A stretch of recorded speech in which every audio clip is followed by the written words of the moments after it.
On May 17th, a storm ripped through Cedar Falls with high winds that caused damage to property all over town.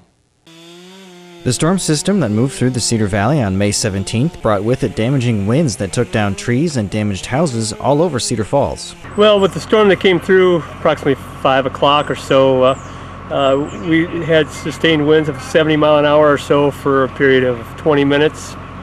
We had widespread damage throughout the city, a lot of tree limbs, some full trees, but it was spread throughout the entire city. We have everything from the east side of the city to the north and to the west side of the city.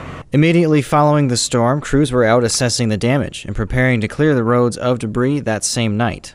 We dispatched crews about 5:30, 6 o'clock, got them out, got them going, kind of had some assessment made, and then we started cleaning up and clearing arterial streets. Then we went to our secondary streets and then into the residentials. Our goal last night was to make sure all the streets were passable, or the majority of our streets, and specifically the priorities were passable. And then once that was done, we kind of reassessed and then came back this morning and we started doing cleanup work. For any debris on or around your property that you are capable of clearing yourself, the seasonal compost facility on North Main Street will be open and receiving materials on a daily basis. Yeah, if residents that are capable of or have the equipment to cut and haul themselves, the compost facility will be open daily from dawn till dusk. We do have a large brush pile out there that are receiving this material at this time. So yeah, any help we can get from the residents to haul it themselves is going to help out getting this city cleaned up much quicker than what we can do it ourselves. Mitch and Rosie Robinson were lucky enough to escape with only minor damage to their house after a pine tree came down in the wind and hit the corner of their home. It started about a little after 6 o'clock, and we had just sat down to have dinner. And I thought that the wind just immediately came up. And I thought the front tree was going to go into the house.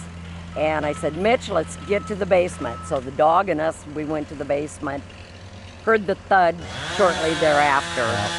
So I came up to see what was going on and looked out the back picture window and saw this pine tree was down, probably about a 45-foot tree. So it took out the corner of the roof. So we're looking okay. The city will be cleaning up after the storm potentially for several weeks, with crews prioritizing more affected areas and working their way around to the less damaged ones. Yeah, we're taking care now of the large trees that have not only impacted the streets, but may have fallen towards the houses, the right-of-way trees that have fallen toward the houses. Namely here on Fremont Street, this one here happened to fall off the right-of-way into private property, so our focus is to get them kind of things taken care of.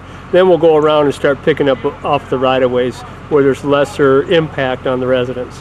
You can rest assured knowing that city crews are doing what they can to get the job done in a timely fashion, but we ask you to have a little patience while the process is fully completed. Reporting for Channel 15 City News, I'm Christian Stowe.